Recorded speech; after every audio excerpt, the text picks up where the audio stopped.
The clatter of forks and the soft hum of conversation froze the moment Henry Lawson slammed a thick folder of documents onto the chipped tabletop of Rosewood Diner. I sat there with red, swollen eyes, barely able to breathe after hours of sobbing. My husband, Derek Whitman, had looked me dead in the eyes earlier that day and said, "I'm leaving you for her." Now here he was, smug, standing beside me, ready to twist the knife further, when the old man's voice cut through the diner like a thunderclap. "You look like my son," Henry whispered when he first approached me. His voice had been soft, almost fragile, but the words he delivered now came like a hammer of judgment, echoing across every booth and counter stool in the room. Every customer turned. The waitress froze mid-step. Derek rolled, his eyes scoffing under his breath. But as Henry's gaze sharpened and his next 5 words fell, I watched Derek's smirk collapse into sheer panic. Those words didn't just silence the diner. They changed the course of my life forever. I should have seen it coming. The signs were there, scattered like breadcrumbs throughout our 8-year marriage. Derek working late, the sudden interest in his appearance, the way he tilted his phone away when I entered the room, the decrease in affection that I'd blamed on his stress at the law firm, but I didn't want to see it. Not when I'd invested everything, my dreams, my career ambitions, even my sense of self, into being the supportive wife of Derek Whitman, rising star attorney. That morning had started like any other Tuesday in our Asheville home. September sunlight filtered through the kitchen blinds, casting golden stripes across our marble countertops. Countertops I'd insisted we couldn't afford, but Derek had ordered anyway. "Appearance matters, Claire," he'd said with that condescending smile that had become his default expression when addressing me. I was grading papers at the breakfast nook. My 5th-grade students had written essays about their heroes, and I was moved by their sincerity. Firefighters, parents, teachers, even me, Mia Johnson, had chosen me, writing that I make learning fun even when it's hard stuff. It had brought tears to my eyes. Those would not be the last tears I shed that day.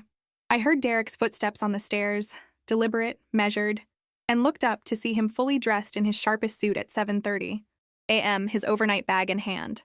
"You're leaving early," I said, forcing brightness into my voice. "Court day." He placed the bag by the door and poured himself coffee, not looking at me. "We need to talk." 3 words that never precede anything good. "What's wrong?" I asked, setting down my red pen. He sat across from me, perfectly composed. This wasn't an impulsive decision. This was something he'd rehearsed. "I'm leaving you, Claire." The room seemed to tilt. "What do you mean, leaving me?" "For her." His voice was clinical, detached. "For Madison. Madison Blake. Of course. The real estate heiress whose father had been Derek's biggest client for the past year. Young, glamorous, connected, everything I was not. "You're having an affair?" My voice sounded distant, like it belonged to someone else. "It's more than an affair." He sipped his coffee as if we were discussing weekend plans. "I'm in love with her. We're moving in together. Today." "Today?" The word caught in my throat. "Derek, we need to talk about this. We could try counseling, or I've made up my mind." He checked his watch. "The papers will be delivered tomorrow. I've already spoken to a realtor about the house." "The house?" I whispered. "Our home. The Victorian we'd restored together, where I'd imagined us raising children someday. You can't just decide these things unilaterally. We need to—" "Claire." There was that tone. The one he used for difficult clients or junior associates who'd disappointed him. "Let's not make this harder than it needs to be. You know we've been drifting apart for years. Because you've been pulling away." My voice cracked. "I've been right here, Derek. I've always been right here." He sighed, impatient. "You've been here, yes. But you've also been stagnant, teaching the same grade at the same school year after year. No ambition, no drive to be more." The words stung because they exploited my deepest insecurities, ones I'd confided in him during our early years together. "I put my master's degree on hold to help you through law school," I reminded him.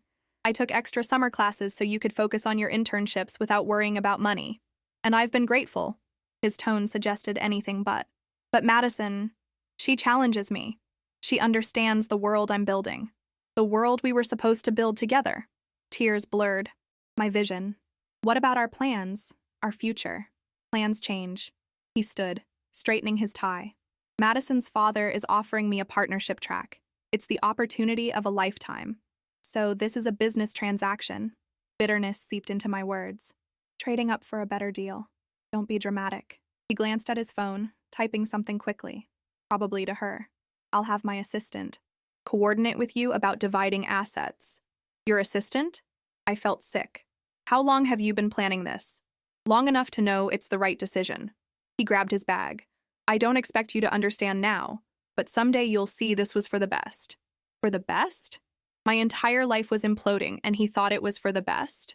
You can't just walk out after 8 years, I said, standing on shaky legs. You owe me more than this. What I owe you will be determined by the courts. His voice hardened. I've been more than fair in my initial offer. Don't push for more, Claire. It won't end well for you. Was this really happening? Was this cold, calculating stranger really the man I'd built my life around? I loved you, I whispered. He paused at the door, and for a moment, just a moment, I thought I saw regret flicker across his face. Then it vanished, replaced by resolve. Goodbye, Claire. The door closed softly behind him. No slam, no dramatic exit, just the quiet click of our marriage ending. I stood frozen in our kitchen for what felt like hours, staring at nothing. Then, without conscious decision, I grabbed my purse and left. I couldn't stay in that house, surrounded by photos of our lie of a life together. I drove aimlessly through Asheville's autumn-tinged streets until I found myself parking outside Rosewood Diner, a place Derek had always considered beneath him. Perfect. I stumbled inside, chose a booth in the corner, and ordered coffee I couldn't drink. That's when I finally broke. 8 years of love and loyalty reduced to a business transaction. 8 years of supporting his dreams while deferring mine. 8 years, gone. I didn't care who saw me cry. I didn't care about anything. Until the moment an elderly man with kind eyes and a weather-worn face approached my booth. Miss? His voice was gentle, concerned. Are you all right? I looked up, unable to speak through my tears, and that's when he tilted his head and studied my face with an intensity that made me pause. You look like my son, he whispered, more to himself than to me. I wiped my eyes with a napkin. I'm sorry, I don't... The bell above the door jingled, and I glanced up to see Derek entering the diner, his face a mask of irritation. Claire, he snapped, striding toward my booth. You're not answering your phone. We need to discuss practical matters. Need the house keys. Madison and I... He stopped short when he noticed the old man standing by my table. Excuse me, Derek said dismissively. This is a private conversation. The elderly man didn't move. He looked at Derek with something like recognition dawning in his eyes. Ah, he said simply. That's when it happened. The moment that changed everything. The old man reached into his weathered messenger bag and pulled out a thick folder. With a swift, deliberate motion, he slammed it down on the table between us.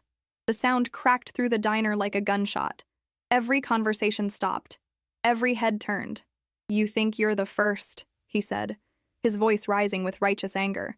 You think you're original? Derek's annoyance turned to confusion. Sir, I don't know who you are, but... The old man leaned forward, his eyes boring into Derek's. I've been watching you, son.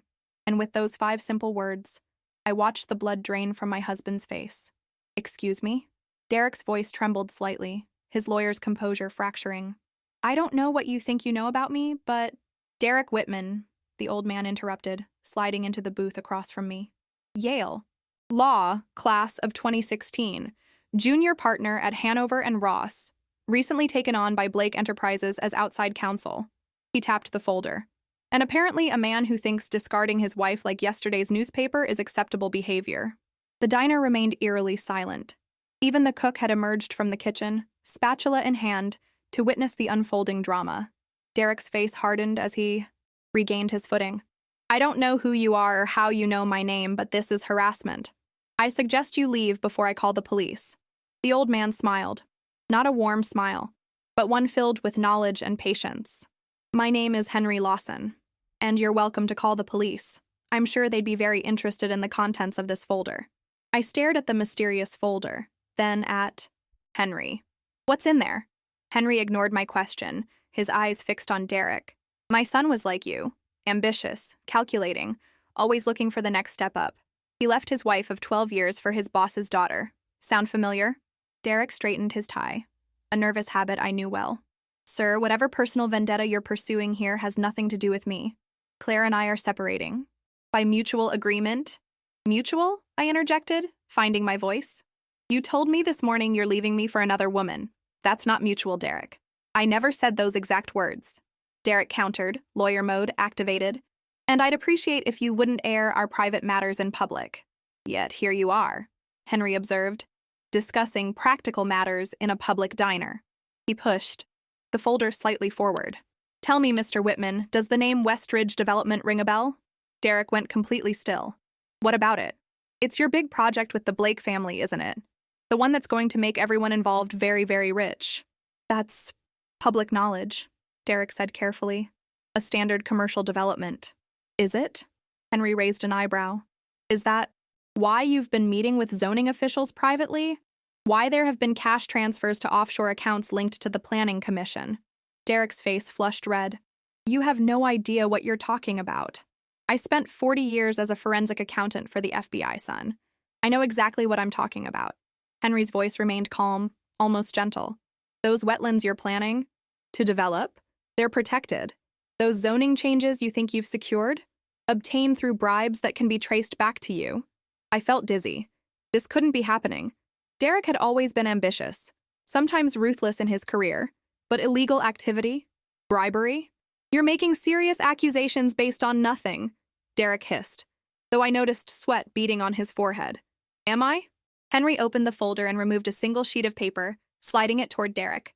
This is a copy of an email sent from your personal account, not your work account, interestingly enough, to Madison Blake, dated 3 months ago. Derek snatched the paper, his eyes widening as he read. Whatever was written there made his hand shake. How did you get this? He demanded, his voice barely audible. That's not important, Henry replied. What's important is that I have it, and copies of everything else. The meeting records, the wire transfers, the falsified environmental impact statements. I felt like I was watching a movie. This couldn't be my life, my husband. Yet a small voice inside me whispered that this explained so much. The secretive phone calls, the unexplained cash, the late nights, that never quite made sense. Why are you doing this? Derek asked, his composure completely gone now. What do you want? Henry leaned back in the booth. Justice, he said simply. My son destroyed his family for ambition, just like you're doing. He discarded a good woman who loved him, just like you're doing. And do you know what happened to him? Derek said nothing. He lost everything. His reputation, his freedom, his so-called love who abandoned him the moment things got difficult. Henry's eyes held deep sadness, and I did nothing to stop it. I watched it happen and said nothing, did nothing. I've regretted that silence every day for 20 years. So what? Derek challenged, though his voice lacked conviction. You're going to what? Blackmail me, force me to stay in a marriage. I don't want. No, Henry said firmly. I would never suggest anyone stay in an unhappy marriage, but I will ensure you don't destroy this woman's life in your pursuit of status. He turned to me, his expression softening. Claire, isn't it? Your husband has been planning to leave you for 6 months. In that time, he's been systematically moving assets, preparing a case to minimize your, settlement, and documenting every perceived flaw to use against you if you fought back. My stomach lurched. How do you know this? Because it's the playbook, the same one my son used. Henry patted the folder. The difference is, this time I have evidence, of everything. Derek's phone buzzed. He glanced at it, then back at Henry with renewed confidence. This is absurd. You're a delusional old man making wild accusations. I'm leaving. He turned to me. We'll discuss this later, Claire. Actually, Henry said, not raising his voice but somehow filling the room with his presence. I think Madison Blake might be interested in what's in this folder too, especially the parts about her father's knowledge of certain irregularities. Derek froze. What are you talking about? Did you really think Robert Blake would let his daughter get involved with you without having you investigated? He knows exactly who and what you are, Derek. He's using you, your legal expertise, your willingness to cut corners, to insulate himself. And when things go south, as they inevitably will, guess who's left holding the bag? I watched Derek's face as the implications sank in. For the first time, since I'd known him, he looked afraid. You're bluffing, he said weakly. Henry reached into his pocket and pulled out a phone. Shall we call him and find out? I have his private number right here. The diner had become so quiet I could hear the hum of the refrigerator behind the counter. Every pair of eyes was locked on our booth, witnessing my husband's unraveling in real time. What do you want? Derek repeated, his voice now a desperate whisper. I already told you. Justice. Henry closed the folder and looked at me. Claire deserves better than being discarded and smeared by a man who once promised to love and honor her. And you, Mr. Whitman, deserve a chance to rectify your mistakes before they destroy you completely. Derek's phone buzzed again, more insistently this time. He glanced at the screen and I could see Madison's name flashing. She's wondering where you are, isn't she? Henry said. Wondering why you haven't delivered those house keys yet. Why you haven't finalized the disposal of your inconvenient wife. Stop it, Derek snapped. No, you stop it, Henry replied, his voice finally rising with controlled anger. You stop treating people like stepping stones. You stop thinking you're entitled to hurt others in pursuit of your ambitions. You stop believing you can simply discard a woman who has stood by you for 8 years. The diner erupted in spontaneous applause. Someone near the back shouted, You tell him, old-timer! Derek looked around, horrified at being the villain in this public spectacle. His carefully constructed image, the respected my attorney, the gentleman, was crumbling before his eyes. This isn't over, he snarled, backing toward the door. Oh, it's just beginning, Henry replied calmly. The question is whether you want to do the right thing now or after I've shared these documents with the appropriate authorities. Derek gave me one last venomous glance before storming out, the bell above the door jangling violently in his wake. And just like that, I was left sitting in a diner with a stranger who had somehow upended my entire world in the span of 15 minutes. Why? I asked when I finally found my voice. Why would you do this for me? You don't even know me. Henry's weathered face softened as he looked at me. Because 20 years ago, I watched another good person get destroyed by someone who should have protected her. And I did nothing. He pushed the folder toward me. This time, I'm doing something. That was the moment I realized. Sometimes angels don't have wings or halos. Sometimes they come in the form of elderly strangers with weathered faces and folders full of secrets. And sometimes they arrive exactly when you need them most. The next morning, I woke in an unfamiliar bed, momentarily disoriented before remembering I'd checked into the Mountain View Inn, a modest hotel on the outskirts of town that Derek would never set foot in. Perfect. The events of yesterday crashed over me in waves. Derek's cold announcement, my public breakdown at the diner, and the mysterious Henry Lawson who had appeared like some avenging guardian angel with his folder of secrets. After Derek stormed out, Henry had insisted on driving me to the hotel himself, concerned about my state of mind. He'd handed me the folder with instructions to read it carefully, then left his phone number scrawled on a diner napkin. Call me when you're ready to talk, he'd said, but not before you've read everything. Now, with sunlight filtering through thin curtains, I finally felt steady enough to open it. What I found inside made my stomach churn. Emails, bank statements, legal memos, meeting minutes. Each document more damning than the last, revealing a Derek I hardly recognized. Calculating, manipulative, and possibly criminal. He had been systematically transferring our joint assets into accounts I had no access to, documenting every argument, every emotional moment, building a case to paint me as unstable if I contested our divorce. And most disturbing of all, a detailed plan, laid out in emails between him and Madison, about how to minimize what I would receive in the settlement. Claire has no idea about our actual finances, he'd written. She's always been naive about money. We can offer her the house and she'll think she's getting a fair deal, never realizing it's the least valuable asset we have. I'd trusted him completely with our finances. He was the attorney. I was just a teacher. Don't worry your pretty head about it, he'd say whenever I asked questions. But the bombshell was the evidence of the Westridge Development Project, a massive commercial complex the Blake family was planning to build on protected wetlands. Derek had been orchestrating bribes to environmental officials and planning commissioners, apparently confident in his ability to cover his tracks. One email from Madison particularly stood out. Daddy says you're handling everything beautifully. Once this goes through, we'll be set for life. And don't worry about C. She'll be ancient history. No one will believe a small-town teacher over a respected attorney anyway. My hands trembled as I read her. Casual dismissal of me, of our marriage, of my very existence. By the time I finished reading, hours had passed.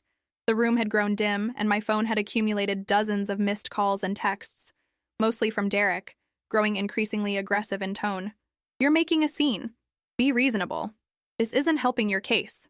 My attorney will be contacting you. And finally, that old man is a fraud.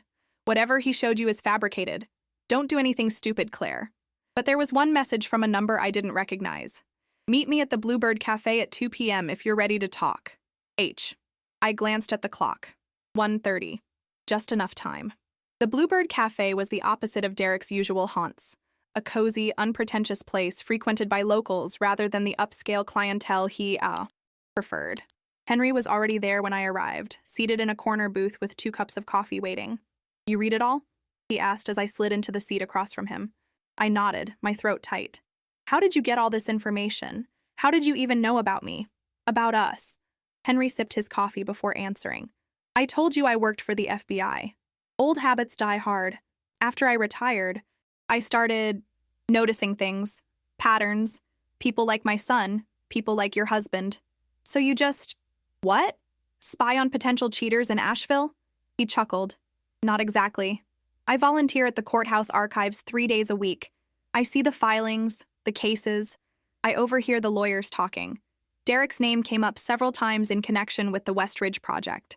Something didn't sit, right? So you investigated him? I made inquiries, he corrected. Then I saw you two at the Palmer Charity Gala last month. The way he spoke to you, dismissive, condescending, the way his eyes followed Madison Blake around the room, I recognized it all. I remembered that night. Derek had been particularly cruel, criticizing my dress, my conversation skills, how I'd embarrassed him in front of important people. I'd cried in the bathroom while he networked with Madison's father. And then yesterday, I was at Rosewood for my usual breakfast when you came in, clearly devastated. When Derek showed up, well, I couldn't stay silent this time. I wrapped my hands around the warm mug. What happened with your son? You said he was like Derek. Pain flickered across Henry's weathered face. Michael was brilliant, ambitious, always looking for the next rung on the ladder. He married Elizabeth right out of college, sweetest woman you'd ever meet. She supported him through medical school, took care of everything while he built his practice. The parallels to my own marriage were unmistakable. Then he met Catherine Donahue, daughter of the hospital board chairman. Suddenly, Elizabeth wasn't sophisticated enough, ambitious enough. He left her with nothing but debt and damaged self-worth. Henry's eyes clouded with regret. I suspected what was happening, but I said nothing. Did nothing. Traditional family values, I told myself. Not my place to interfere. What happened to them? Michael and Catherine built a perfect life on paper. Mansion in Connecticut. Country club. Membership. 2 children who barely knew them because they were raised by nannies. Henry's voice hardened. Then the hospital started investigating financial irregularities. Missing prescription drugs. Fraudulent billing. Michael took the fall while the Donahues distanced themselves completely. And Elizabeth? Destroyed at first. But she rebuilt herself, went back to school, became a social worker helping women in crisis. A small smile touched his lips. She remarried 10 years ago. Good man. They're happy in Arizona now. And Michael? Served 5 years for fraud, lost his medical license. Catherine divorced him before he even went to trial. Henry looked me directly in the eyes. Last I heard, he was working as a pharmaceutical sales rep in Ohio. Alone. We sat in silence as I absorbed the story and its implications for my own situation. I don't want revenge, I finally said. I just want fairness, dignity. That's all Elizabeth wanted too. He reached across the table, patting my hand. But fairness requires leverage, Claire. Derek is counting on your silence, your shame, your willingness to slink away quietly. What should I do?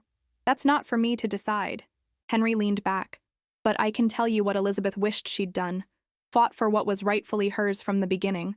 Not with spite, but with clarity and strength. Those documents, I gestured vaguely toward the folder I'd brought with me. They implicate Derek in actual crimes. Yes, they do. I don't want to send my husband to jail, I whispered, surprised to find I meant it. Despite everything. Then don't, Henry said simply. But make sure he knows you could. Make sure Madison and her father know you could. Sometimes the strongest position is the one where you have power, but choose not to use it destructively. I considered his words carefully. You're suggesting I use this information as leverage to ensure a fair divorce settlement? I'm suggesting you use this. Information to ensure you aren't erased, Claire. Derek and the Blakes are planning to steamroll you, to make you disappear from their narrative with as little inconvenience as possible. The truth of his words resonated deeply. Derek had already begun the process of minimizing me, painting me as insignificant even before he'd officially left. I need time to think, I said. Henry nodded, understanding in his eyes. Take all the time you need, but don't take too long. Derek is scrambling right now, unsure how much you know or what you might do with that knowledge. That uncertainty is your advantage. As if on cue, my phone buzzed with another text from Derek. We need to talk. Meet me at the house. Just you and me. No lawyers. I showed Henry the message. He's panicking, Henry observed, trying to contain the situation before Madison or her father find out. Should I meet him? That's your decision. But if you do, he tapped the folder. Make sure he knows you have copies of everything stored safely.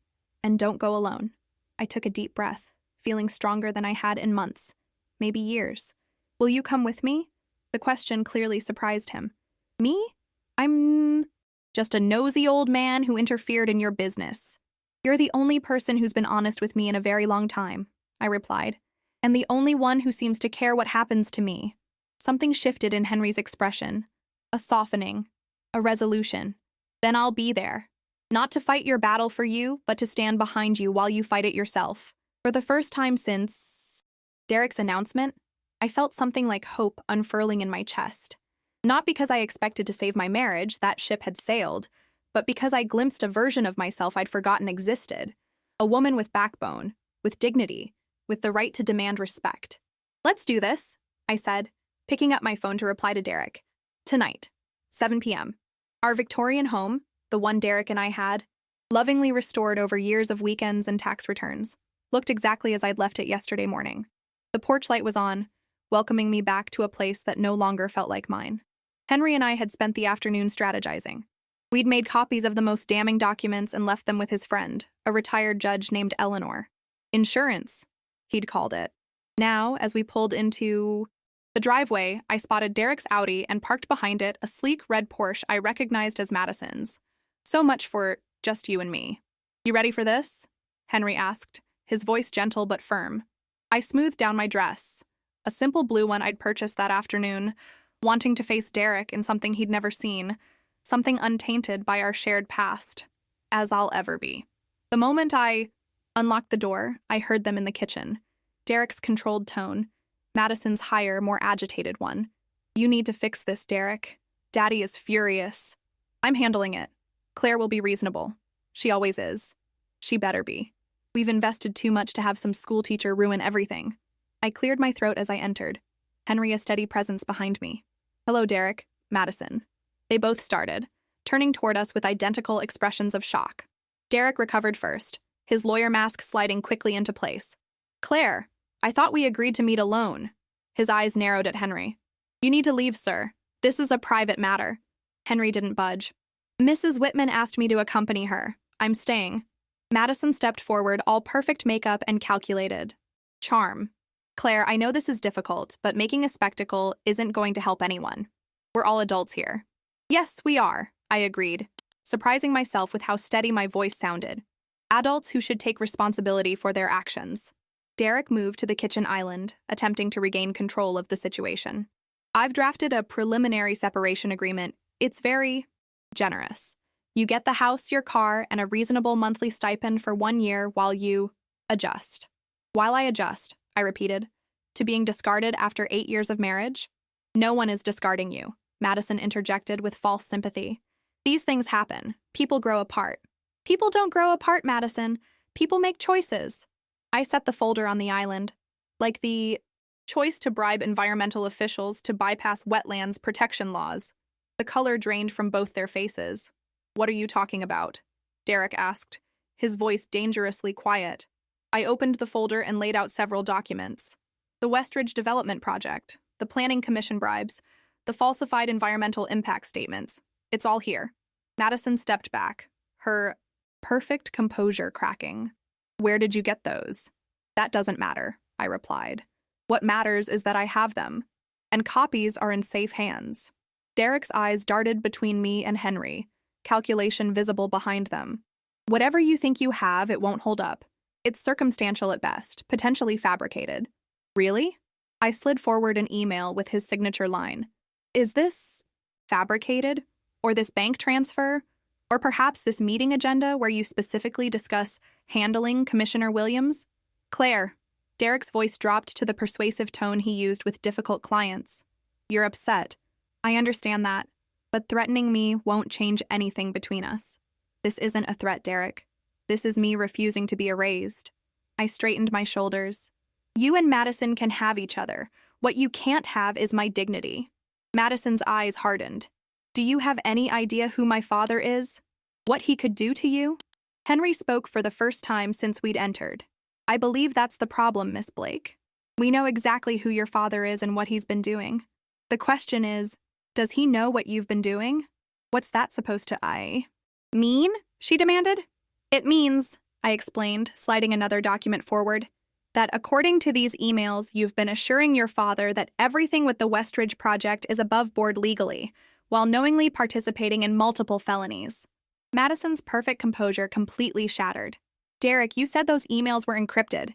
You promised no one could access them. Derek's face contorted with fury as he realized she was implicating them both further. Shut up, Madison! But she was already grabbing her phone. I need to call Daddy. Don't! Derek ordered, reaching for her arm. She jerked away from him. Don't touch me! This is your mess. You said you could handle your wife. Handle me? I laughed.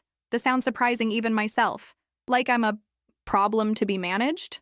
You are a problem, Madison snapped, her cultivated charm completely gone now. A sad, pathetic woman who can't accept that her husband has moved on to someone better. Henry stepped forward. That's enough, Miss Blake. You might want to consider your position before you continue insulting the woman who holds evidence of your criminal activity. The room fell silent as the reality of the situation settled over all of us. What do you want, Claire? Derek finally asked, his voice resigned. Exactly what I deserve, I said calmly. Half of everything we built together, and I mean everything, including the offshore accounts you thought I didn't know about. A clean break with no character assassination, and your complete withdrawal from the Westridge project. That's impossible, he sputtered. The Blakes will what? I challenged. Fire you? Press charges? Expose their own involvement? Madison's phone buzzed. She glanced at it, her face paling further. It's Daddy. He's waiting for me at the office. Then you'd better go, I suggested. And you might want to decide whether your loyalty lies with my husband or your father, because I don't think you can protect both. She looked at Derek, expecting him to defend her, to offer some solution. When he remained silent, staring at the damning documents on the counter, something shifted in her expression. Derek? But he wouldn't meet her eyes, already calculating his next move, his next angle, already determining how to save himself.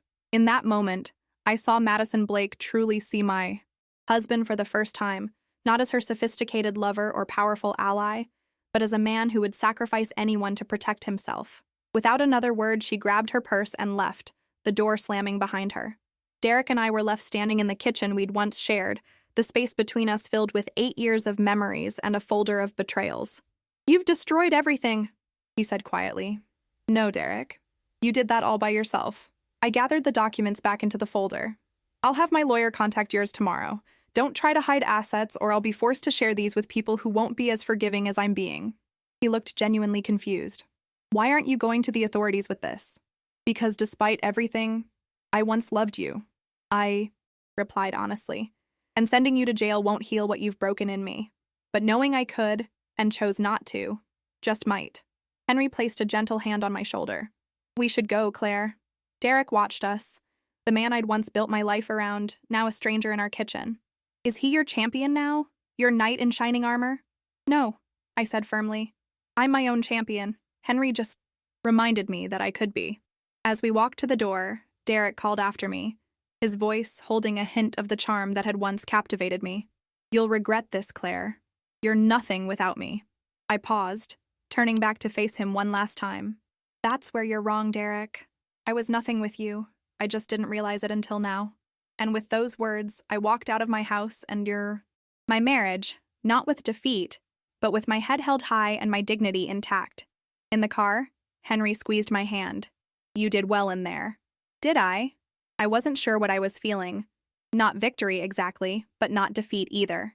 You stood your ground, spoke your truth, faced them as equals rather than as a victim. Yes, Claire, you did very well. As we drove away from the life I'd thought was mine forever, I realized something profound. Endings aren't always failures. Sometimes they're doorways to something better, to becoming someone stronger, truer, and infinitely more whole. 3 months passed in a blur of legal meetings, property assessments, and difficult conversations. True to my word, I never revealed Derek's illegal activities to the authorities, but the leverage of those documents ensured a fair division of assets, far more equitable than the generous crumbs he'd initially offered. The Westridge development project mysteriously stalled, then was officially abandoned. Rumor had it that Robert Blake had pulled out after discovering irregularities in the planning process. Derek was quietly removed from Blake Enterprises' legal team. Madison disappeared to Europe, according to local gossip. And Derek retreated to a downtown condo, his rising star reputation tarnished by whispers that followed him through Asheville's legal community. As for me, I sold the Victorian house. Too many memories haunted its rooms, and bought a small cottage near the Blue Ridge Mountains with a garden and a wraparound porch. The financial settlement from our divorce gave me something I'd never truly had in my marriage: independence. Henry Lawson became a fixture in my life, meeting me for weekly coffees where we'd talk about everything and nothing. He was the friend I needed, never judging, never pushing, just steadily present as I rebuilt my life piece by piece. On a crisp December morning, we sat at our usual table at the Bluebird Cafe, watching snow dust the sidewalks outside. "I've been offered the department head position," I told him, warming my hands around a mug of cocoa. "Starting next semester." "Claire, that's wonderful." His eyes crinkled with genuine pleasure. "I always knew you were leadership material." I smiled, feeling a blush warm my cheeks. "It means more responsibility, but also more influence over curriculum development, and a significant pay raise." I hesitated before adding, "I'm also thinking of finally finishing my master's degree." "The one you put on hold for Derek?" I nodded. "I'm 3 credits shy of completion. Seems silly not to finish now." "Nothing about furthering your education is silly," Henry said firmly. "I'm proud of you for reclaiming that dream." His approval meant more to me than I wanted to admit. Over these months, Henry had become something between a father figure and a dear friend, a steady presence I'd come to rely on. "Have you heard from Derek?" he asked carefully. "Not directly. His lawyer contacted mine last week about selling some joint property in the mountains." I shrugged. "It's all very civil now." "And how do you feel about that?" I considered the question seriously. Relieved, mostly. There was a time when I thought I couldn't survive without him, when my entire identity was wrapped up in being Derek Whitman's wife. I gazed out at the snow-dusted street. Now I can't imagine why I accepted so little for so long. Henry nodded thoughtfully. "We accept the love we think we deserve, until we realize we deserve more." "Exactly." I stirred my cocoa. "Sometimes I still get angry.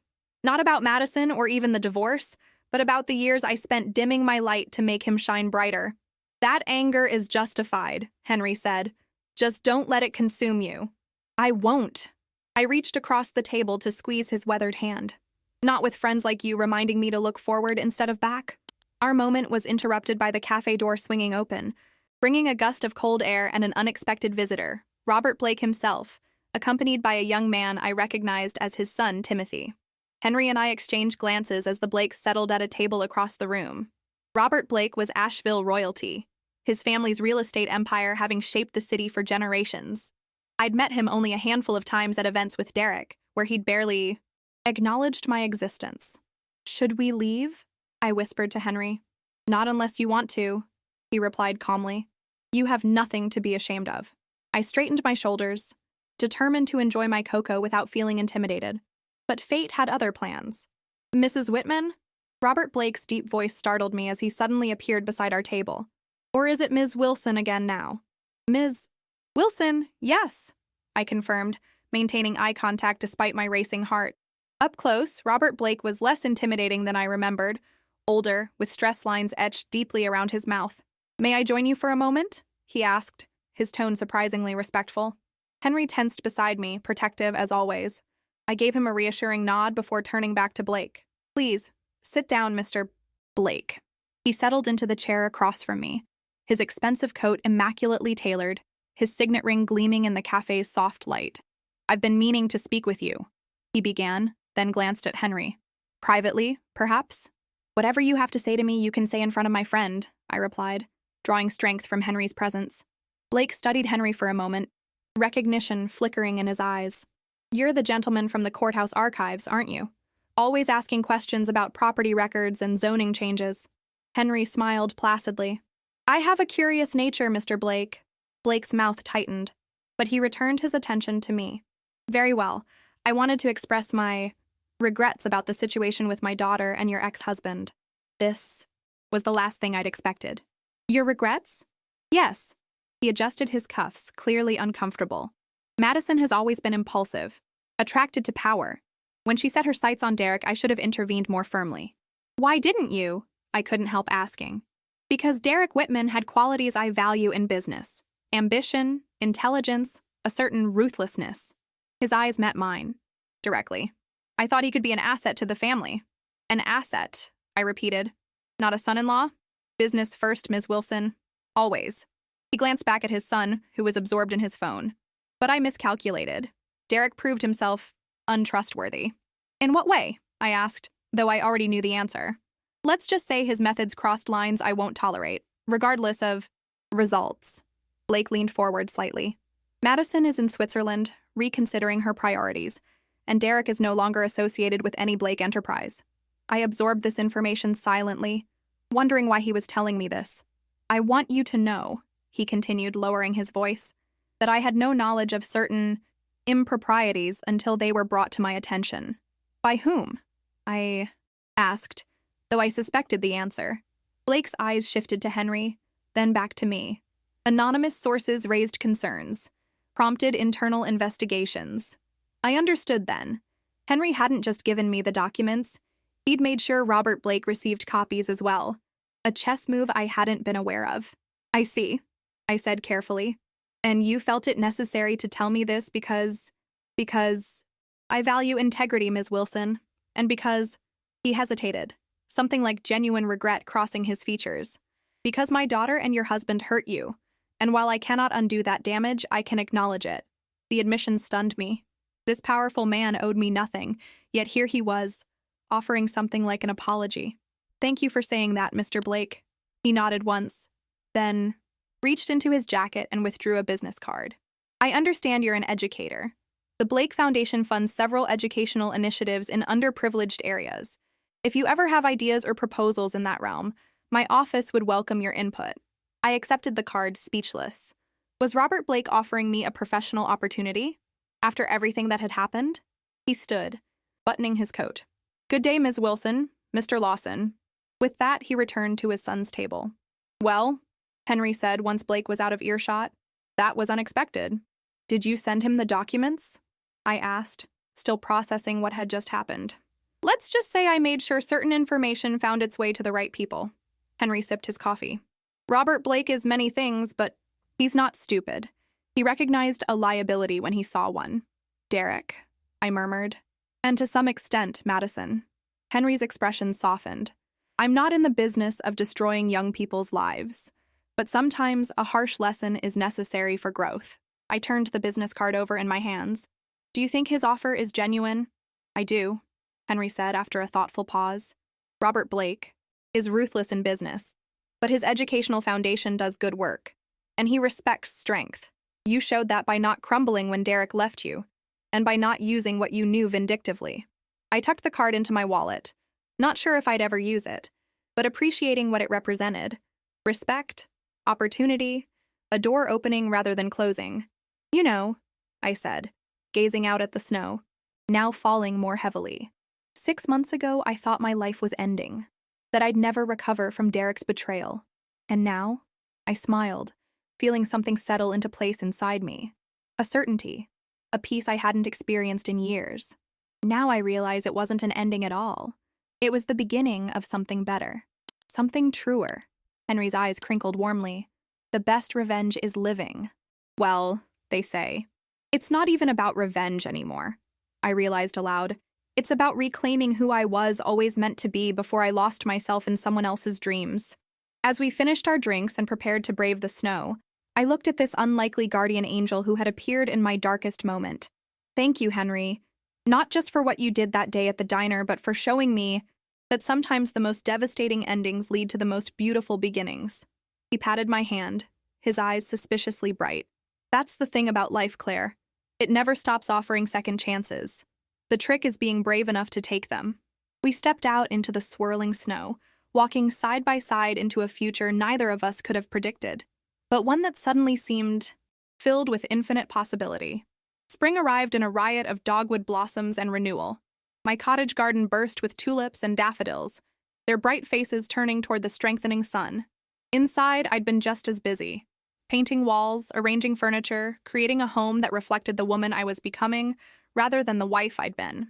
My promotion to department head came with challenges and rewards in equal measure. I'd forgotten how much I loved being fully engaged in my career, advocating for my students and teachers with a passion Derek had once dismissed as cute but inconsequential. On a particularly glorious Saturday in April, I was elbow-deep in garden soil when a familiar SUV pulled into my driveway. Henry stepped out, carrying a small potted tree. Japanese maple, he announced, setting it carefully on the porch steps. Every new home needs one. They're resilient, survive just about anything Mother Nature throws at them. I smiled, wiping dirt from my hands. Much like certain humans I know. He chuckled at that. How are those grant proposals coming along? After much consideration, I decided to take Robert Blake up on his offer. Not for personal advancement, but because the Blake Foundation had resources that could genuinely help my students. I'd spent weeks drafting proposals for after-school literacy programs and STEM initiatives for girls. Almost finished, I replied, though I'm still not entirely comfortable with the Blake connection. Understandable. Henry eased himself onto my porch swing, but sometimes good can come from complicated sources. The Foundation's work stands on its own merits. I nodded, joining him on the swing. You're right. And honestly, it feels good to be creating something positive from all that ugliness. We sat in comfortable silence, watching cardinals dart between the trees. These quiet moments with Henry had become a cherished part of my new life, a friendship based on mutual respect and genuine care rather than obligation or dependency. I ran into Madison Blake yesterday, Henry said after a while. I stiffened slightly. She's back from Switzerland? Apparently so. She's working at the Foundation now, in a junior position, notably. He gave me a sidelong glance. She asked about you. Me? I couldn't hide my surprise. What could she possibly want to know about me? How you were doing, if you were still in town? Henry shrugged. She seemed different. Humbled, perhaps. I tried to imagine Madison Blake humbled by anything and failed. Well, that's unexpected. People can surprise you, Henry said thoughtfully. Sometimes rock bottom becomes a foundation to build upon, rather than a place to remain. His words made me think of my own journey these past months, how the devastating collapse of my marriage had ultimately freed me to build something stronger, truer. You sound like you're speaking from experience, I observed. Henry nodded, his eyes distant. After my son's disgrace, I spent years angry at him, at the world. It took me too long to realize that bitterness is a poison we drink ourselves, hoping it will hurt someone else. I'd never heard him speak so candidly about his feelings toward his son. Have you spoken to Michael since then? Not directly. I keep tabs on him through mutual acquaintances. A shadow crossed his face. Pride is a formidable barrier on both sides. It's never too late, I suggested gently. For reconciliation, I mean. He smiled sadly. Perhaps. But some bridges once burned leave only ashes. Before I could respond, my phone buzzed with an incoming call. I glanced at the screen and froze, Derek's name flashing up at me. Everything all right? Henry asked, noticing my expression. It's Derek, I said, holding up the phone. He hasn't called directly since the divorce. Do you want to answer it? I hesitated, then nodded. I should see what he wants. Henry stood. I'll give you privacy. Need to check. On that maple anyway. Make sure it's ready for planting. As he descended the porch steps, I answered the call. Hello, Derek. Claire. His voice sounded different, strained, lacking the confident smoothness I remembered. I hope I'm not disturbing you. What can I do for you? I kept my tone neutral, professional. A pause then.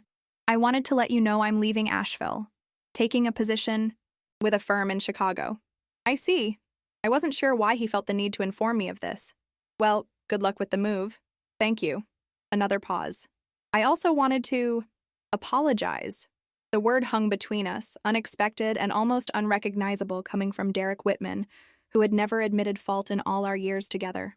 Apologize? I echoed. For how I treated you. During our marriage. And especially at the end. His voice dropped lower. You deserved better, Claire. I sank deeper into the porch swing, unsure how to respond to this version of Derek I'd never met before. One capable of reflection, of acknowledging harm done. What brought this on? I finally asked. He sighed heavily. Let's just say the past few months have been clarifying. After Madison left, after the Blakes cut ties, after the whispers started in legal circles, I've had time to think about the choices I made. And I didn't like what I saw. The admission seemed to cost him something. I threw away someone who genuinely loved me for, what? Status? Ambition? None of it mattered in the end. I watched Henry kneeling by the maple tree, carefully checking its root ball, giving me space for this conversation while remaining protectively within sight. His presence gave me strength to speak my truth. You're right, Derek. None of it mattered. And yes, I did love you. Genuinely. Completely. But you never saw that as enough. I know that now. His voice cracked slightly. I saw the department head announcement in the paper, and rumors about your work with the Blake Foundation. You're thriving without me. I'm becoming who I was always meant to be. I corrected him. Something I couldn't do within our marriage. Because I stifled you, he acknowledged. Made you smaller to make myself feel bigger. The insight surprised me. This level of self-awareness was new for Derek. Yes, you did. I'm sorry, Claire. Truly. He cleared his throat. I don't expect forgiveness, I just needed you to know that I recognize what I lost, what I threw away. A strange peace settled over me as I realized something profound. I no longer needed anything from this man. Not his approval, not his remorse, not even his acknowledgement of the pain he'd caused. I was whole without him. I appreciate you saying that, Derek. I hope Chicago brings you what you're looking for. And I hope he hesitated. I hope you find someone who sees your worth, who cherishes what I was too blind to value. The irony wasn't lost on me, that only in losing me had Derek finally seen me clearly. Goodbye, Derek. Take care of yourself. Goodbye, Claire. I ended the call and sat motionless, processing what had just happened. When Henry returned to the porch, concern etched on his face, I found myself smiling. Everything okay? He asked cautiously. Yes, I said, and meant it. Derek's moving to Chicago. He called to apologize. Henry's eyebrows shot up. Well, that's unexpected. Apparently, rock bottom became his foundation too. I slipped my phone back into my pocket. He actually sounded sincere. Do you forgive him? I considered the question carefully. I think forgiveness isn't about excusing what happened or even reconciling. It's about releasing its power over me. I looked out at my garden, at the life I was building. So yes, I forgive him. Not for his sake, but for mine. Henry nodded approvingly. Wise words from a wise woman. I had a good teacher, I replied, smiling at him. Now help me plant that maple. I think it belongs right there. I pointed to a sunny spot near the garden gate, where it has room to grow and be seen. As we worked together, digging the hole and carefully positioning the young tree, I felt another piece of my heart heal. Derek's apology hadn't done that. My own journey had. But there was something poetic about this day marking both his departure from my life and the planting of something new and beautiful that would, with care and time, flourish for years to come. You know, Henry said as we patted soil around the maple's base, in Japan, these trees symbolize balance and practical beauty, resilience through changing seasons. I stood back to admire our work, this small tree that would one day spread its delicate red leaves above the garden path. Then it's the perfect addition to this home. Speaking of additions, Henry brushed dirt from his hands. I've been meaning to ask you something. What's that? The community center downtown is looking for evening instructors, adult literacy specifically. His eyes twinkled. I might have mentioned your name to the director. Henry? I laughed. Are you managing my career now? Just creating opportunities, he replied innocently. You mentioned wanting to expand beyond elementary education. This seemed perfect. 2 nights a week, helping adults who never had the chance to learn to read. The idea resonated deeply. Actually, that does sound perfect. The director's expecting your call. He handed me a business card. Margaret Oakes, old friend of mine from my FBI days. Tough as nails, but heart of gold. I tucked the card beside Robert Blake's in my wallet, another door opening, another path forward. Thank you, Henry. Not just for this, I gestured to the card, but for everything. For seeing me when I was invisible, even to myself. He waved away my gratitude. You were never invisible, Claire. Just temporarily obscured. The light was always there. As the afternoon shadows lengthened across my garden, we sat on the porch steps, admiring our newly planted tree and drinking lemonade. In that moment of perfect peace, I realized that the devastating day Derek had left me had been not an ending, but a beginning. The first step on a journey back to myself, and forward into a life more authentic and fulfilling than I could have imagined. Sometimes, I thought, watching a butterfly land delicately on the maple's slender trunk, the most beautiful transformations begin with complete destruction. And sometimes the strongest trees grow from the smallest, most fragile saplings, if they're planted in the right soil, with enough room to reach for the light. 1 year to the day after Derek walked out of our kitchen and out of my life, I stood in the gleaming lobby of the Asheville Community Education Center, staring at a framed photograph on the wall of inspiration. My own face smiled back at me, alongside a quote about the transformative power of literacy. Ms. Wilson, you're needed in the auditorium, said Javier, one of my adult literacy students who now worked part-time as the center's receptionist. They can't start without you. I smoothed my dress, a bold emerald green that the old Claire would never have dared to wear, and followed him through the bustling hallways. The past year had transformed this once struggling community center into a vibrant hub of activity, with programs ranging from GED preparation to coding classes for seniors. And somehow I had become the face of its success. What had begun as teaching 2 evening literacy classes had expanded into developing a comprehensive adult education curriculum that had drawn attention from educational foundations across the state. The Blake Foundation had doubled our funding, then tripled it when our first-year results exceeded all expectations. There she is! Margaret Oakes, the center's no-nonsense director, waved me toward the stage where a small podium had been set up. The auditorium was packed with students, volunteers, and community. Leaders gathered for our first anniversary celebration. I'm not prepared to speak, I whispered urgently as Margaret steered me toward the stairs. Just tell them your story, she replied with the directness that had made us fast friends. That's all they need to hear. As I climbed the steps to the stage, I caught sight of Henry in the front row, his face beaming with pride. Beside him sat Eleanor, the retired judge who had become another dear friend. And beyond them, surprisingly, Robert Blake himself, accompanied by his daughter Madison. Our paths had crossed several times over the past months, as Madison had taken on increasing responsibility at her father's foundation. Our interactions had been strictly professional, marked by a cautious courtesy on both sides. She had never mentioned Derek, and I had never asked. Standing at the podium, looking out at the sea of faces, many of them students whose lives had been changed by the programs we'd built together, I felt a momentary wave of unreality. How had I, Claire Wilson, once invisible wife of Derek Whitman, come to be here? Good evening, I began, my voice stronger than I expected. 1 year ago today, my life fell apart in ways I couldn't have imagined. A hush fell over the audience. I thought it was the end of everything. But standing here tonight looking at all of you, I realized it was actually the beginning. I smiled at Henry, drawing strength from his encouraging nod. Someone very wise once told me that the most beautiful transformations often begin with complete destruction, like a forest after a fire or a butterfly emerging from the dissolving chrysalis. Sometimes we need to break down entirely before we can rebuild into something stronger and more authentic. I gestured around the auditorium. This center is that kind of transformation story. A year ago, it was struggling, underfunded, serving only a handful of community members.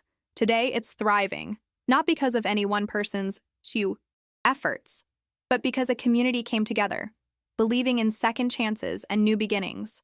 As I continued speaking, sharing stories of students who had learned to read in their 60s, immigrants who had mastered English and secured better jobs, teenagers who had found mentors and purpose in our after-school programs, I felt something settle within me, a sense of purpose and belonging I'd been searching for my entire adult life. So tonight, we celebrate not just the center's success, but the resilience of the human spirit, its capacity to heal, to grow, and to find meaning, even after devastating loss.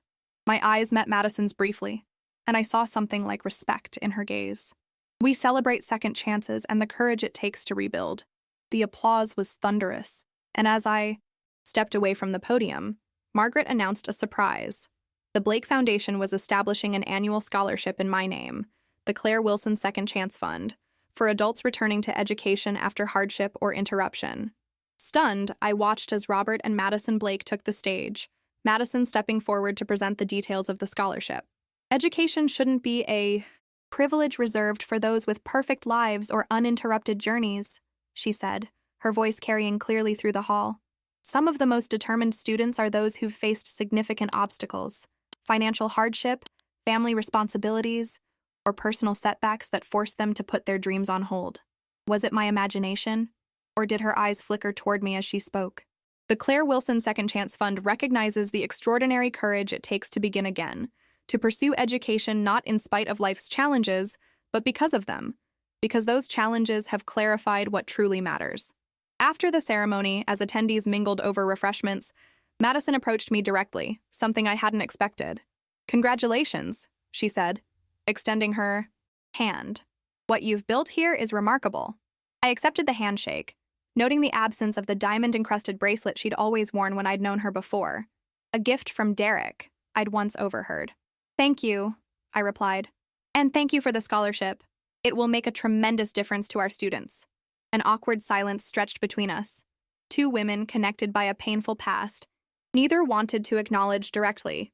"I'm not the person I was a year ago," she finally said, her voice lower. "I learned some difficult lessons."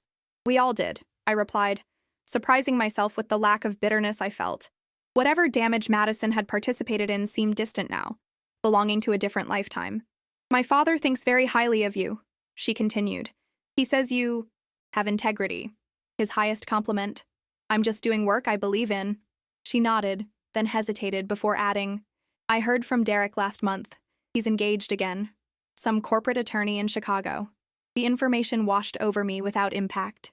"I hope he's found whatever he's looking for." Madison studied me, seeming to search for signs of hurt or jealousy. Finding none. Something in her expression softened. "You really have moved on, haven't you?" "Completely," I confirmed, and meant it. "Have you?" Her carefully maintained composure cracked slightly. "I'm trying. It's harder than I expected to rebuild your life when you've made mistakes you can't undo." In that moment, I saw beyond the polished exterior to someone genuinely struggling. Someone not so different from who I had been a year ago, lost and searching for solid ground. "The thing about second chances," I said gently, "is that you have to be brave enough to take them, even when you don't feel you deserve them." Her eyes widened slightly at the unexpected kindness. "Is that wisdom from personal experience?" "It is." I glanced across the room to where Henry stood chatting with Robert Blake, two elderly men, finding unexpected common ground. "And from a very good friend who taught me that it's never too late to become the person you were meant to be." Madison followed my gaze. "The gentleman from the diner," she murmured. "I never understood why he got involved." "Because he recognized a pattern he'd seen before," I explained. "And this time he decided to intervene before history repeated itself." She nodded slowly, absorbing this. "Well, I'm glad he did, for what it's worth. Things worked out the way they should have." As she moved away to join her father, I felt the final weight of my past lift from my shoulders. There would always be a scar where Derek had torn himself from my life, but scars didn't have to be limitations. They could be reminders of survival, of lessons learned, of battles won. Later, as Henry drove me home, the evening air sweet with honeysuckle through the open windows, he seemed unusually quiet. "Everything okay?" I asked. He nodded, then pulled into a scenic overlook on the mountain road, cutting the engine. "Actually, there's something I need to tell you." My stomach tightened with sudden worry. "What is it? Are you ill?" No, nothing like that." He smiled reassuringly. "It's about Michael, my son." "You've spoken to him?" I asked, remembering our conversation months ago about burned bridges and pride. "Better than that?" Henry's eyes glistened in the fading light. "I'm going to see him. Next week in Ohio." Joy bloomed in my chest. "Henry, that's wonderful. What changed?" "You did." He patted my hand affectionately. "Watching you rebuild your life, heal from betrayal, find purpose again. It made me realize I've been carrying anger that serves no one, least of all myself." He shook his head ruefully. It took meeting you to understand that sometimes the people who hurt us are fighting battles we know nothing about. Are you nervous about seeing him? Terrified, he admitted with a soft laugh. 20 years is a long time to be estranged. But if there's one thing this past year has taught me, it's that it's never too late for reconciliation, for healing. As we resumed our drive toward my cottage, the Japanese maple now flourishing by my garden gate, I felt a profound sense of things coming full circle. Henry had appeared in my life exactly when I needed him most, offering wisdom and support that had literally changed the course of my existence. Now, perhaps I had given something back to him, courage to mend his most painful wound. "Will you be okay while I'm gone?" he asked as we pulled into my driveway. "I'll be away about 2 weeks. I'll miss our coffee dates," I said honestly, "but I think I can manage. I'm stronger than I look, remember?" "That you are, Claire Wilson." His smile held both pride and affection. "That you most certainly are." As I watched his taillights disappear down the winding road, I thought about the mysterious ways lives intersect, how a chance encounter in a diner had set in motion changes neither of us could have predicted, how endings so often contain beginnings if only we have the courage to walk through the door they open. Inside my cottage, I kicked off my shoes and stepped out onto the back porch, gazing up at stars scattered like diamonds across the velvet sky. Whatever tomorrow held, whatever challenges or joys awaited, I was ready to meet them. Not as Derek Whitman's ex-wife, not as Henry Lawson's protege, but as Claire Wilson, a woman who had lost everything only to find herself in the process. And that, I realized with profound gratitude, was the greatest gift of all. Summer melted into fall, and fall frosted into winter. The rhythm of seasons matched the steady, strengthening pulse of my new life. The Japanese maple Henry had planted shed its crimson leaves, standing bare but resilient against December winds, a reminder that dormancy is not death, but preparation for rebirth. Henry returned from Ohio changed in subtle ways, lighter somehow, as if he'd set down a burden he'd carried for decades. His reconciliation with Michael wasn't perfect or complete, but it was a beginning.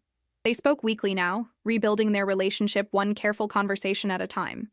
"He asked about you again," Henry mentioned one snowy evening as we sat by my fireplace, sharing mulled cider and conversation. "Says he wants to meet the woman who inspired his stubborn old father to reach out after all these years." I smiled, warming my hands around the steaming mug. "I'd like to meet him too someday. Perhaps this spring," Henry suggested. "He's talking about visiting Asheville with his partner, James, 25 years together, and I'm only now getting to know the man my son loves." He shook his head ruefully. "So much wasted time."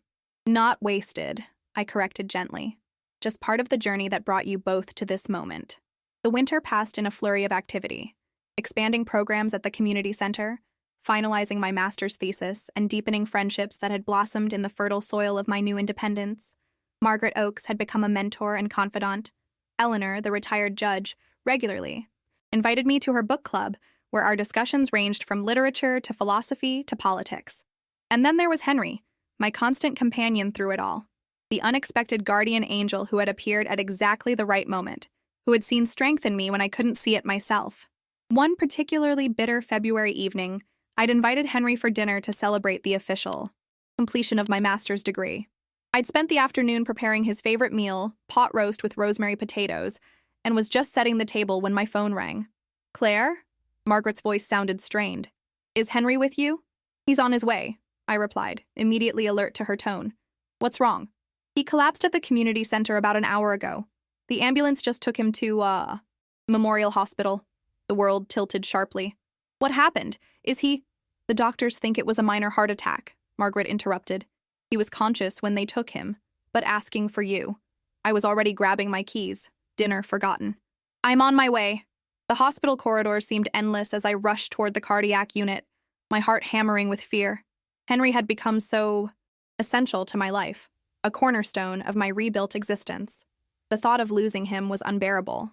When I finally reached his room, I found him propped up in bed, looking pale but alert, an oxygen cannula under his nose and monitors beeping steadily beside him. "Claire," he said, his face lighting up despite his evident fatigue. "You didn't need to rush over here.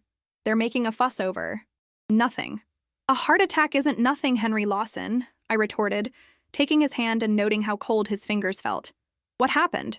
Apparently, men my age shouldn't try to help move storage cabinets, he admitted sheepishly. The doctor says it was mild, a warning shot across the bow, so to speak. I blinked back, tears of relief. You scared me half to death. Not getting rid of me that easily, he assured me, squeezing my hand, though they're insisting on keeping me for observation, so I'm afraid I'll miss our celebration dinner. We'll reschedule, I promised. Your job is to rest and follow doctor's orders. He nodded. Then his expression grew more serious. Claire, there's something I need to tell you. Something I should have said long ago. My pulse quickened. What is it? That first day at the diner, when I approached your table? He hesitated. It wasn't entirely chance. I frowned, confused. What do you mean? I'd noticed you before, at community events, around town. Always with Derek, always diminished somehow. His eyes held mine steadily. I recognized something in you that reminded me of Elizabeth, my son's first wife, the same brightness being slowly extinguished. You were watching us before that day? He nodded. Not in a sinister way. But yes, I noticed the dynamic between you. How he spoke to you, spoke over you. How you seemed to grow smaller in his presence. I tried to process this revelation. So when you approached me at the diner, I'd already been concerned. Already suspected Derek was like Michael. Ambitious, ruthless, willing to discard people when they no longer served his purposes. Henry's voice grew softer.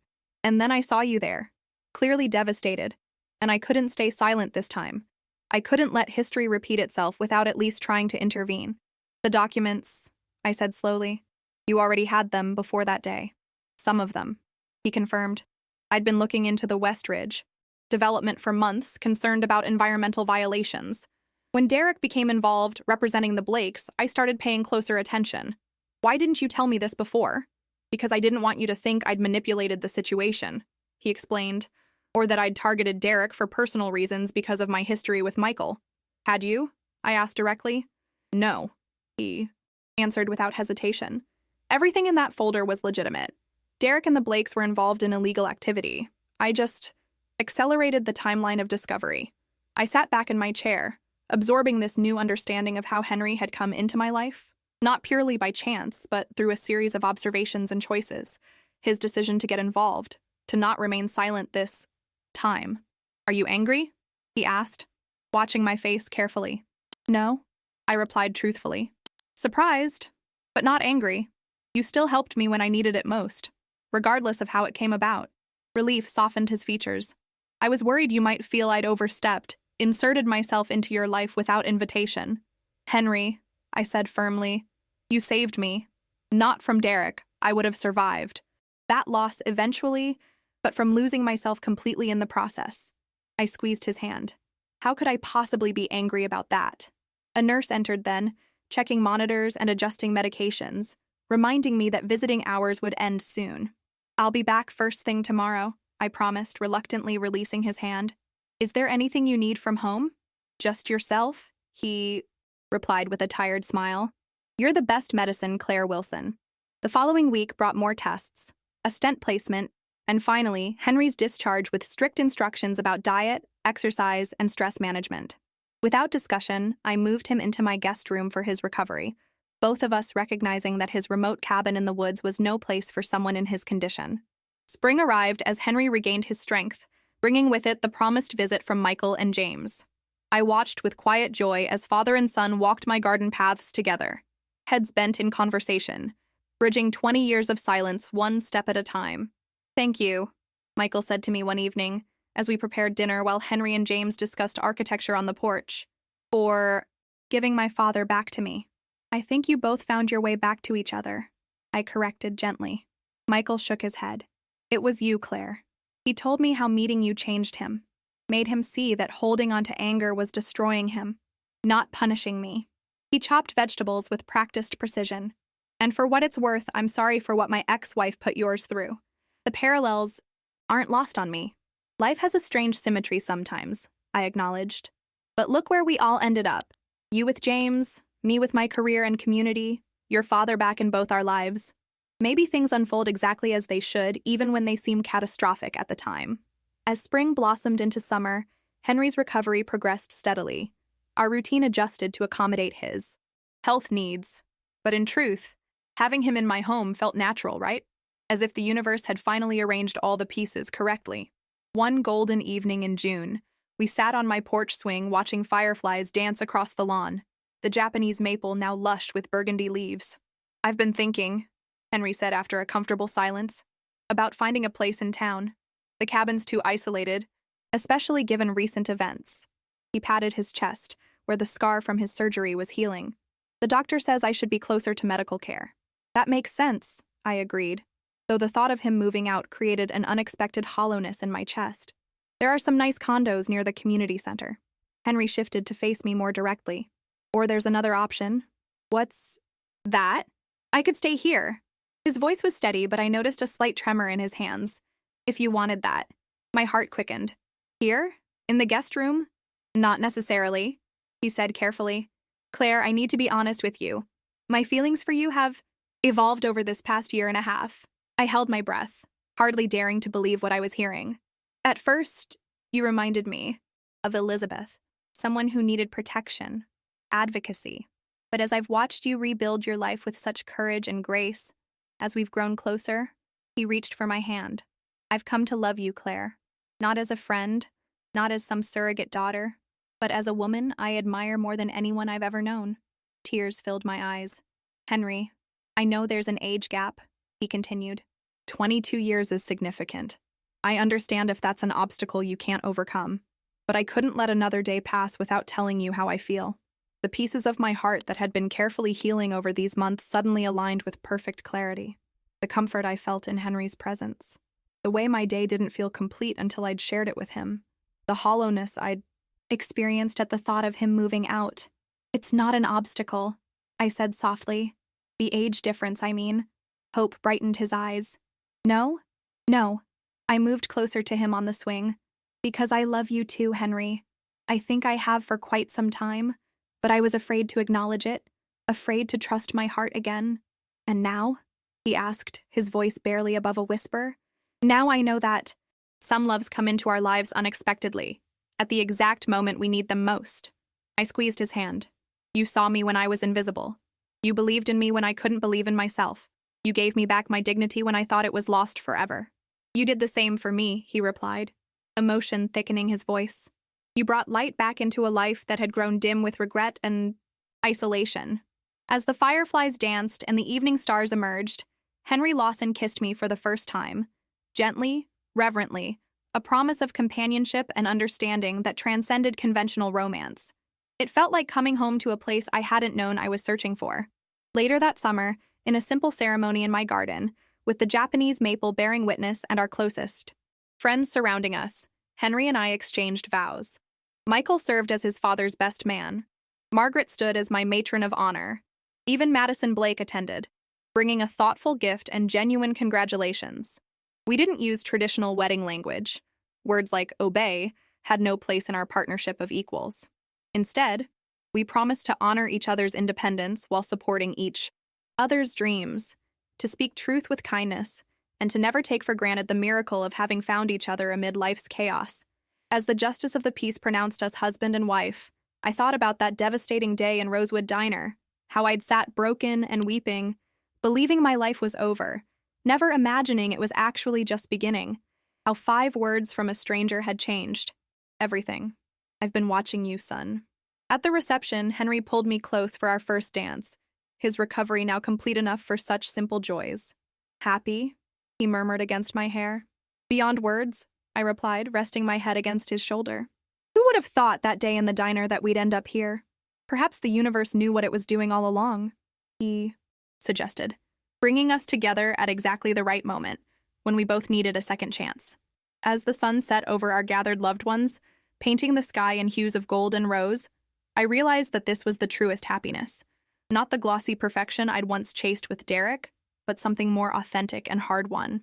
A happiness built on mutual respect, on seeing and being seen, on the, courage to begin again after devastation. That night, as Henry and I stood on our porch, now truly ours together, looking out at the stars, I thought about the words I'd spoken at the community center a year earlier, about how the most beautiful transformations often begin with complete destruction. "What are you thinking about?" Henry asked, his arm warm around my waist. I smiled up at him. This unexpected guardian angel who had become my partner, my love, my home. I'm thinking about how sometimes the things we think will break us beyond repair are actually breaking us open, creating space for something better to enter, something truer and more enduring than what came before. He nodded, understanding in his eyes. And sometimes a devastating ending is just the universe's way of clearing the path for the beginning we actually deserve. As we turn to go inside, to our shared home, our shared life, our shared future, I felt profound gratitude for that terrible day when Derek had looked me in the eyes and said, "I'm leaving you for her." Without that ending, this beginning would never have been possible. And as painful as that moment had been, I wouldn't change a thing, because every step of the journey, even the most devastating ones, had led me exactly where I was meant to be.